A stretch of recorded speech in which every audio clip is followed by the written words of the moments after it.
Assalamualaikum warahmatullahi wabarakatuh. Introduce myself. My name is Komang Wendianes Saputra dengan NPM 224111065 dari kelas manajemen 22C.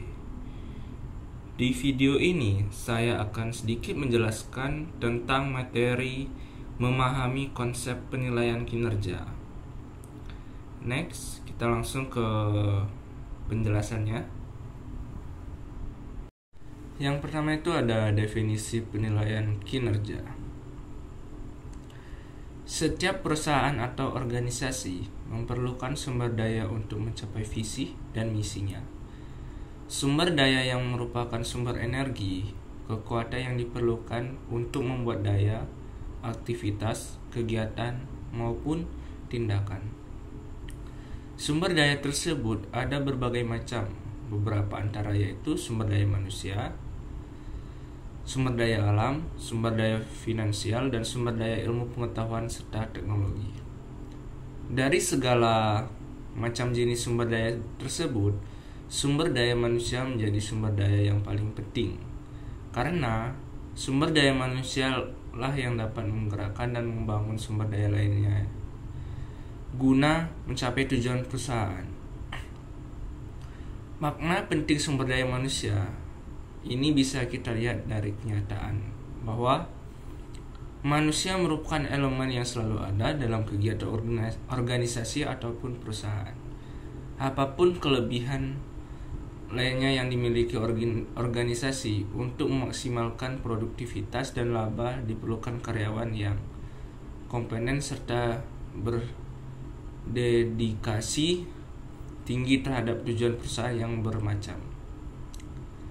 Manajemen pengelolaan sumber daya manusia ini dapat terbantu dengan melakukan penilaian kinerja atau performance appraisal.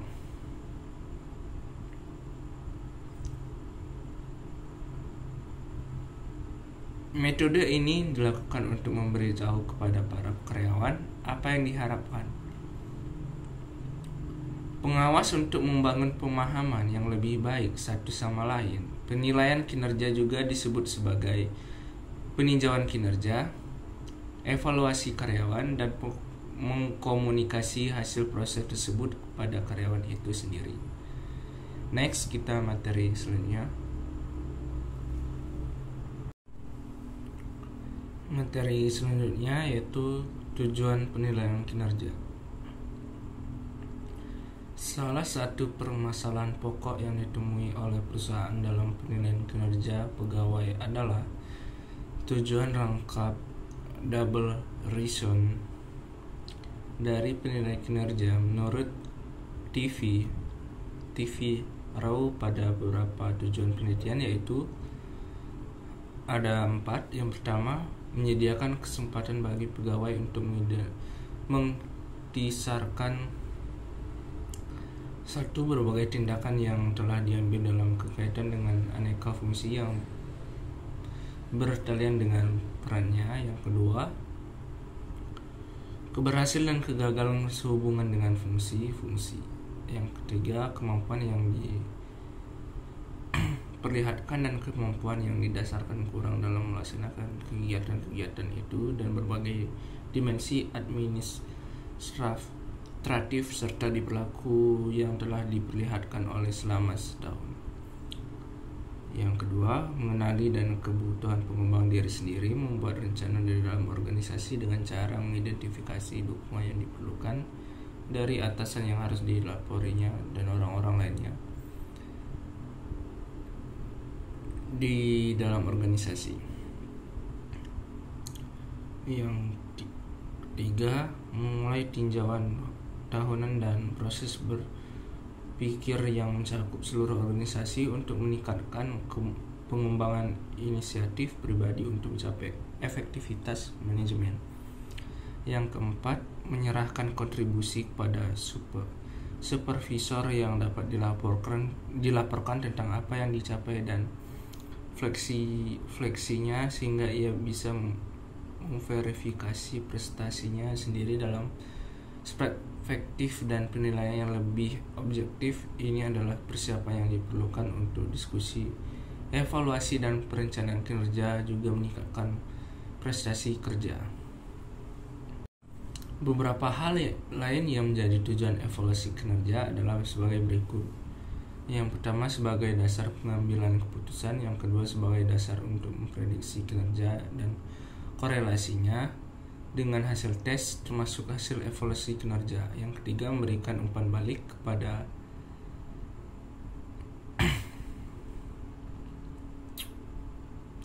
karyawan untuk meningkatkan evaluasi kinerja, dapat dijadikan sebagai saran untuk pengembangan diri dan pengembangan karir bagi karyawan.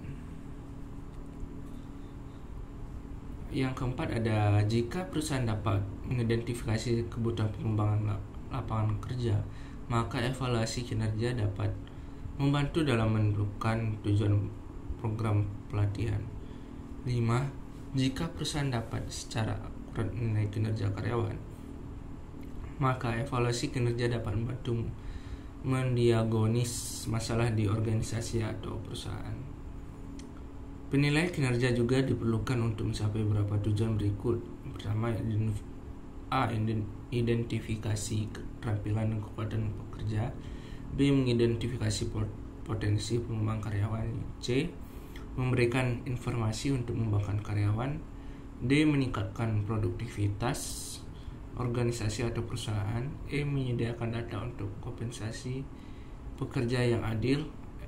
Yang F. Melindungi organisasi atau perusahaan dari proses hukum perburuhan. Next ke materi selanjutnya. Manfaat penilaian kinerja. Manfaat penilaian kinerja performance appraisal menurut Rival I dan Basri 2005 dibanding 51. Kegunaan atau manfaat hasil penilaian kinerja adalah 1. Performance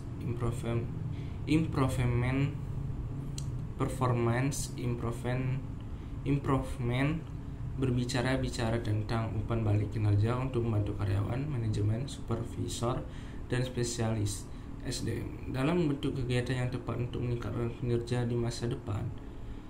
Yang ketiga, compensation adjustment, penilaian kinerja membantu menentukan siapa yang akan menerima upah, bonus, atau bentuk lain dari kenaikan gaji menurut sistem tertentu.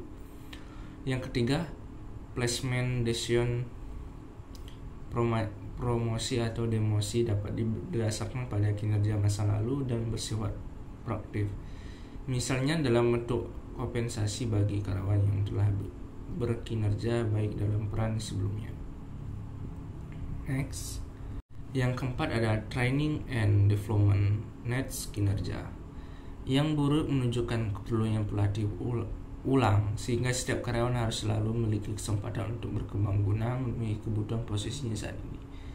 Yang kelima, career planning and development, umpan balik kinerja dapat sangat membantu dalam proses pengambilan keputusan, terutama untuk karir khusus seorang karyawan sebagai langkah pengembangan diri karyawan. Yang keenam ada staffing process deficiencies, kinerja yang baik dan buruk terdampak pada kekuatan dan kelemahan proses rekrutmen SDM. Yang ketujuh, informational